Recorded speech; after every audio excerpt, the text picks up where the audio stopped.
കോൺഗ്രസിലെ മുതിർന്ന നേതാവും ചാലക്കുടിയിലെ വിജയിയുമായ ബെന്നി ബെഹനാനാണ് നമുക്കൊപ്പമുള്ളത്. താങ്കളടക്കമുള്ള സ്ഥാനാർത്ഥികൾ മികച്ച വിജയം നേടിയപ്പോൾ തൊട്ടടുത്തുള്ള ചാലക്കുടിക്ക് ചേർന്നുള്ള തൃശ്ശൂരിൽ UDFിൻ്റെ സിറ്റിംഗ് സീറ്റിൽ BJP വിജയിക്കുന്ന ഒരു സാഹചര്യമുണ്ടായി. ഇത് മുരളീധരൻ പറഞ്ഞിരിക്കുന്നത് അദ്ദേഹം ഈ പൊതുരംഗത്ത് നിന്ന് മാറി നിൽക്കാൻ ആഗ്രഹിക്കുന്നുവെന്നാണ്. കേരളത്തിൽ UDFിനുണ്ടായ ശക്തമായ ഒരു വിജയം, മിന്നുന്നൊരു വിജയം, ആ വിജയത്തിൽ എല്ലാവരും സന്തോഷിക്കുന്നു. പക്ഷേ തൃശ്ശൂരിലുണ്ടായ പരാജയം കുറച്ചുകൂടി തൃശ്ശൂരിൽ കാര്യങ്ങൾ പഠിക്കാനുള്ളൊരവസരമാണ് ഉണ്ടാക്കുന്നത്. ഒരു തെരഞ്ഞെടുപ്പ് കഴിയുമ്പോൾ ആ തെരഞ്ഞെടുപ്പ് ഒരു പാഠമായി മാറണം.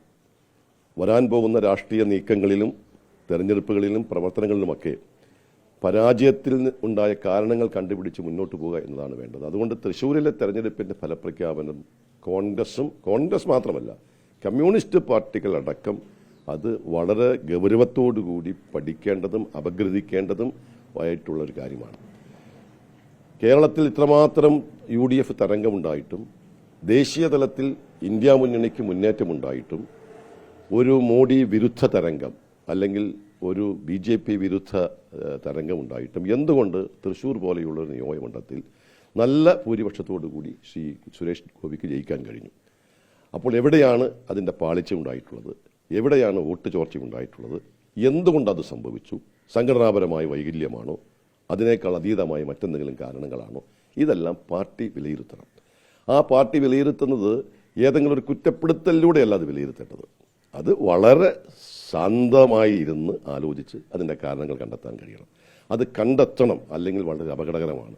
ഇത്രയും വിജയമുണ്ടായിട്ടും തൃശ്ശൂർ പോലെ എന്നും കോൺഗ്രസിനോടും UDFിനോടൊപ്പം നിന്ന ഒരു നിയോജകമണ്ഡലത്തിൽ, അല്ലെങ്കിൽ ഇടതുപക്ഷ പാർട്ടികളും വിജയിച്ചുകൊണ്ടിരുന്ന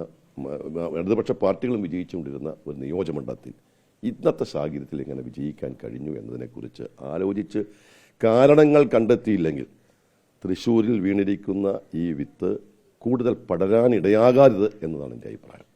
അപ്പോൾ അതിന് നമുക്ക് എല്ലാവരും വേണം. ശ്രീ മുരളിയുമായി ഞാൻ ഇന്നലെ സംസാരിച്ചിരുന്നു.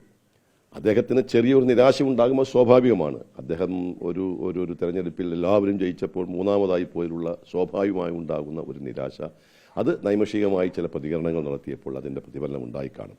പക്ഷേ മുരളിയെപ്പോലെയുള്ളൊരു വ്യക്തിയുടെ സംഭാവന വലുതാണ്. ഒട്ടേറെ രാഷ്ട്രീയ പരീക്ഷണങ്ങളിൽ മത്സരിക്കുകയും വിജയിക്കുകയും പരാജയപ്പെടുകയൊക്കെ ചെയ്ത വ്യക്തിയാണ് മുരളിയെ കൂടി ഇനിയും കൂടെ നിർത്തി, ഒരുമിച്ച് നിർത്തി, കൂട്ടായ്മയോടുകൂടി തൃശ്ശൂരിൽ ഒരു അടിയന്തരമായ ഒരു വിലയിരുത്തലും ചെയ്യേണ്ട കാര്യങ്ങൾക്ക് വേണ്ട ഒരു ശസ്ത്രക്രിയയും അവിടെ നടത്തി കോൺഗ്രസിനെയും ജനാധിപത്യ ശക്തികളെയും കൂടുതൽ മെച്ചപ്പെടുത്തുന്ന സ്ഥിതിയിലേക്ക് കൊണ്ടുപോകണമെന്ന് അഭിപ്രായമുള്ളത്.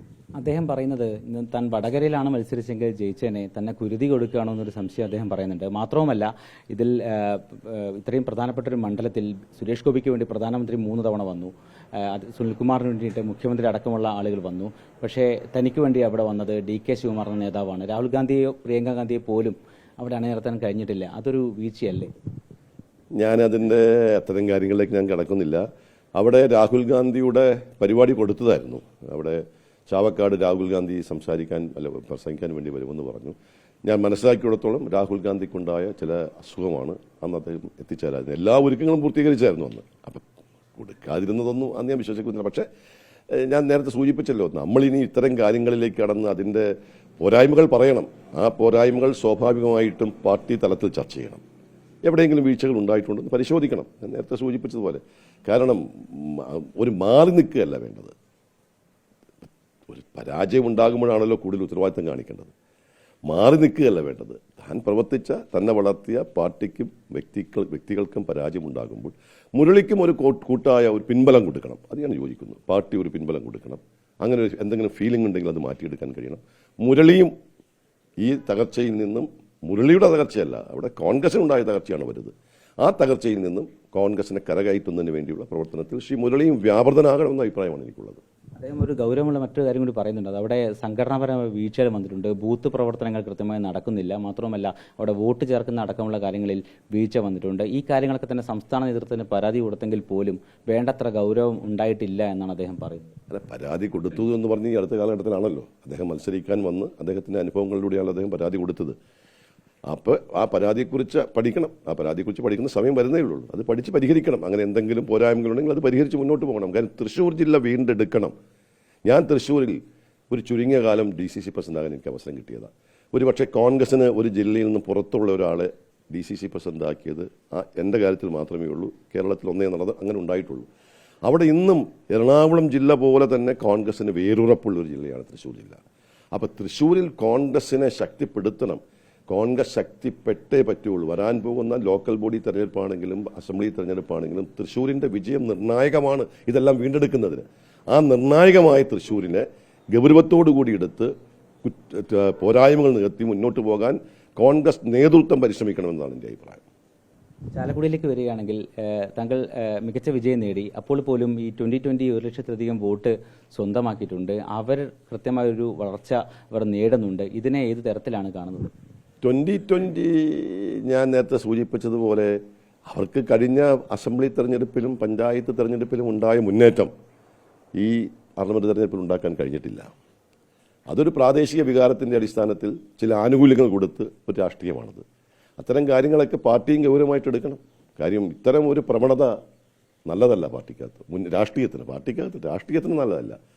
അപ്പോൾ ഇപ്പോൾ കഴിഞ്ഞ പ്രാവശ്യത്തെ അസംബ്ലി തെരഞ്ഞെടുപ്പിൻ്റെ വോട്ട് അദ്ദേഹത്തിന് ആ ഒരു തലത്തിൽ ഇതിൽ കൂടുതൽ ഭൂരിപക്ഷമൊക്കെ കിട്ടുമെന്നുള്ള അവകാശവാദമാണ് അവർ ഉന്നയിച്ചത്. ഞാൻ അവകാശവാദത്തിന് ഞാനിപ്പോൾ ഒന്നും പറയുന്നില്ല. പക്ഷേ കുന്നത്തുനാട് ഉൾപ്പെടെ 6000 വോട്ടിൻ്റെ ഭൂരിപക്ഷം UDFനും എനിക്ക് ലഭിച്ചിരിക്കുന്നത്. അപ്പോൾ അവർ മുന്നേറ്റമുണ്ടാക്കിയെന്ന് പറയുന്ന സ്ഥലത്തും അവരുടെ മുന്നേറ്റത്തെ തടുക്കാൻ കഴിഞ്ഞത് മെച്ചപ്പെട്ട സംഗതിയാണ്. അപ്പം മുന്നേറ്റത്തെ തടുക്കാൻ കഴിയും എന്നതിൻ്റെ ഏറ്റവും വലിയ തെളിവാണ് കുന്നത്തുനാട് റിസൾട്ട്.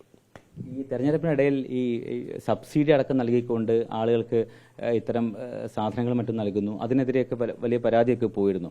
അത്തരം ഒരു പ്രവണത എങ്ങനെയാണ് കാണുന്നത്? അത് ശരിയല്ലല്ലോ. അത് കാര്യം പറഞ്ഞിട്ടുണ്ടെങ്കിൽ ഈ സബ്സിഡി ആർക്കും കൊടുക്കാം, CSR ഫണ്ട് ഉപയോഗിക്കാം.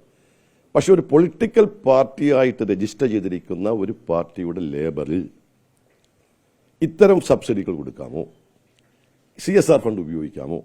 ഇത്തരം കാര്യങ്ങളൊക്കെ നേരത്തെ ശ്രദ്ധയിൽപ്പെടുത്തിയതാണ്. ഇനിയും ഞങ്ങൾ ശ്രദ്ധയിൽപ്പെടുത്തും. ഞാൻ CSR ഫണ്ട് ഉപയോഗിക്കുന്ന ആർക്കും വിരോധമില്ല.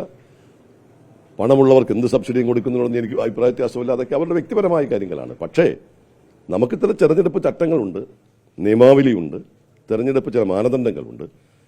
അതിന് ഈ പറയുന്ന 2020 എന്ന് പറയുന്ന ഒരു പൊളിറ്റിക്കൽ ഓർഗനൈസേഷനായിട്ട് രജിസ്റ്റർ ചെയ്തിരിക്കുന്നതാണ്. അതിൻ്റെ ലേബലിൽ ഇത് കൊടുക്കുന്നുണ്ടെങ്കിൽ അത് ഗുരുതരമായ വീഴ്ചയാണ്. അതിൻ്റെ ലേബൽ കൊടുത്തിട്ടുണ്ടോ, അങ്ങനെ കൊടുക്കുന്നത് ശരിയാണോ തുടങ്ങിയ കാര്യങ്ങൾ വളരെ ഗൗരവത്തോടു കൂടി കേന്ദ്ര ഗവൺമെൻറ്റും സംസ്ഥാന ഗവൺമെൻറ്റും ആലോചിക്കണം. അതിനു വേണ്ടിയിട്ടുള്ള നടപടികളുമായി മുന്നോട്ട് പോകണം. തൃശ്ശൂരിലെ തോൽവിയിൽ പാർട്ടി കൃത്യമായി പരിശോധന നടത്തണം എന്നാണ് ബെന്നി ബെഹനാൻ MP ആവശ്യപ്പെടുന്നത്. വീഡിയോ ജേർണലിസ്റ്റ് ജിതിൻ ജോസഫിനൊപ്പം reporter Arjun Mattannur, in reporter, Kochi.